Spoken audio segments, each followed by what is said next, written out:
stretching the imagination because I like their music. They just weren't very good for the Super Bowl halftime show. After you had Bruno Mars and Beyonce in previous years, that was a significant and precipitous drop-off. Let's just call it what it is. Let's call it what it is. Rihanna was supposed to perform, but elected not to in support of Colin Kaepernick, who tweeted his support of her, Jay-Z, and others who refused to perform. And then the news came down. The news just came down. And that news was that Colin Kaepernick and the National Football League had reached a financial settlement. I'm talking about Colin Kaepernick and safety Reid of the Carolina Panthers, a former teammate of Colin Kaepernick's in San Francisco, who took a knee in support of his teammate and the cause that he was fighting on behalf of, who got in the face of Malcolm Jenkins of the Philadelphia Eagles on the football field and had to be restrained because he felt like Malcolm Jenkins co-opted the movement per se. Well, Reid and Colin Kaepernick have reached a financial settlement with the National Football League in their joint collusion complaint against the league and will take no further action. Now, obviously, if you listen to various reports, nobody knows definitively what the settlement entails. My man Mike Freeman from the Bleacher Report, I believe, alluded to it being anywhere from $50 to $80 million. We simply don't know. But I will tell you this. I need to know before I'm happy about it. Let me be very, very clear. I believe that Colin Kaepernick had every right to take a knee. I believe that Colin Kaepernick was blackballed. I believe all of that. Having said all of that, I'm one of those people who also recognizes the capitalistic society that we're living in, who America is, and the fact that in the private industry, you have a right, if you think somebody is going to be a headache, to say you don't want them as being a part of your product. Ladies and gentlemen, I'm on the record. I want to state very, very clearly, I do not expect white billionaires to harbor the elevated level of sensitivity all of us believe folks should have. I just don't anticipate that. I expect green to be their color of choice. I expect anything that promotes and facilitates and stimulates the flow of more green to be their preference. And anything that gets in the way of that, I expect them to debunk, if not flat out try to eradicate. Plain and simple. I have never been one to believe that Colin Kaepernick's case of collusion against the National Football League had any legs, because I don't believe collusion was required for them to reach the collective conclusion that they reached. They don't have to talk with one another, text one another, email one another to draw the conclusion that at some point in time he was perceived as being bad for business. I don't believe that. I don't believe they had to communicate with one another to know that or to believe that. Not to say that it was factually correct, because when the NFL has proven that they've been generating revenue and ratings indeed haven't been lost the way one would have surmised a while ago, clearly that wasn't the case. But I can understand how owners feared that. And I certainly could predict that they would act accordingly to ostracize him from the National Football League in an effort to derail him from compromising their bottom line. If Colin Kaepernick had a case, it was the fact that in a discovery judgment, if the courts were to find that there was just cause and therefore somehow, some way down the line was willing to give Colin Kaepernick and his team access to emails and text messages on behalf of the owners, I don't believe collusion is what you would have found. But I do believe there's far more damaging things to those individual owners personally that they may not have wanted disclosed. They may not have wanted their business exposed and out on Front Street. And I think as a result, that incentivized them to reach a settlement. So I'm not surprised by that. And I'm not knocking Colin Kaepernick for filing the case against them and ultimately reaching a settlement with them. What I have a problem with is folks acting like we don't need to know the particulars. We don't need to know specifically what happened. What did he acquiesce and capitulate to? I'll be damned if I don't want to know the answer to that question. I want to emphasize, I don't give a damn how much money Colin Kaepernick got. I don't care if it was $50 million. I don't care if it was $100 million. I don't care if it was $5 million.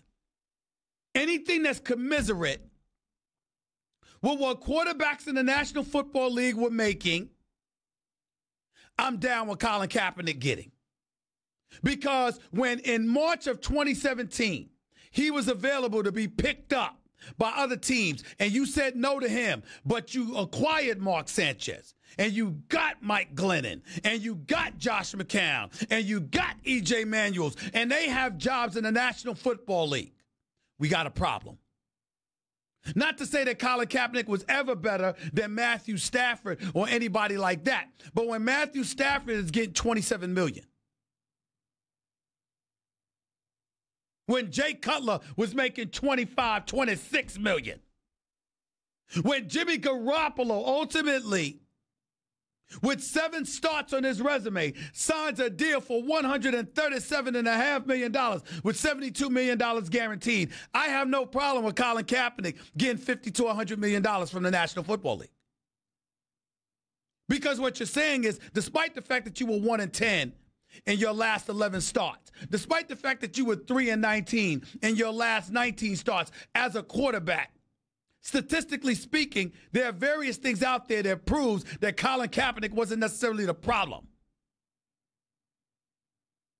That there were things that transpired around him that dictated those kind of results and that outcome.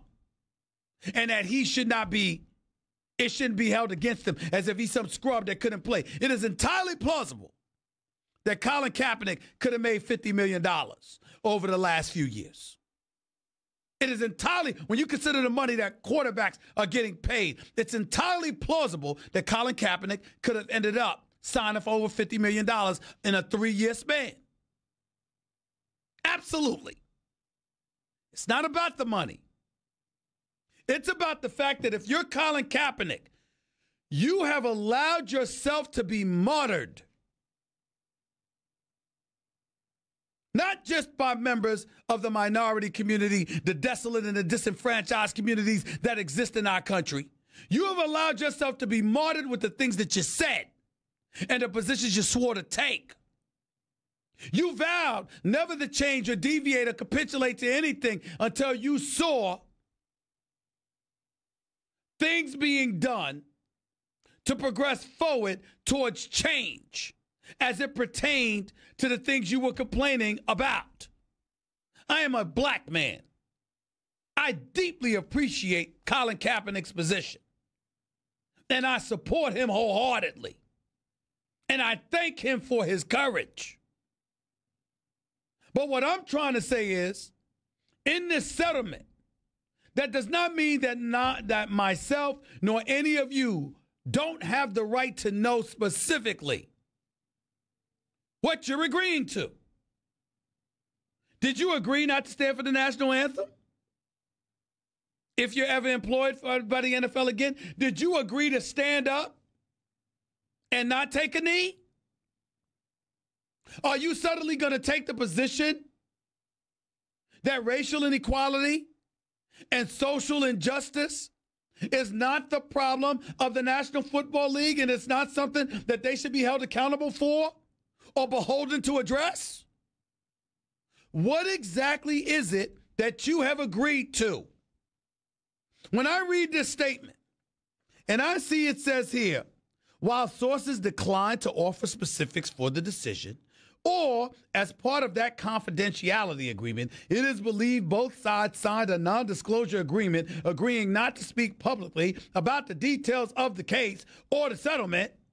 Or when I hear multiple NFL players adopted Kaepernick's protest in 2017, hoping to draw attention to social justice and racial inequality issues, I'm saying with all the people that Colin Kaepernick, figuratively or literally, sat idly by and allowed to embrace and adopt his cause, and I'm not saying he was wrong to do that. I'm saying you don't owe folks an explanation as to what specifically you agreed to.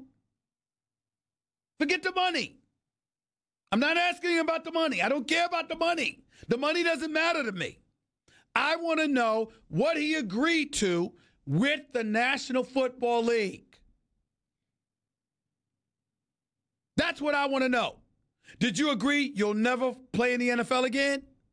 Did you agree if you did play in the NFL again, you will stand for the national anthem? Do you still have the freedom to protest and take a knee if you so choose? What exactly did you capitulate to? See, it's moments like this where I'll highlight. Jonathan, you're too young. You're a young whippersnapper. Your breath smells like Similac wet behind the ears. You're too young. You might not know any better. JC, you might be a little bit older than me. Nuno, where were you in that? Portugal, Mexico? I mean, where the hell was Nuno at that particular moment? I don't know. Kat, were you in Russia? I don't know. But in this country,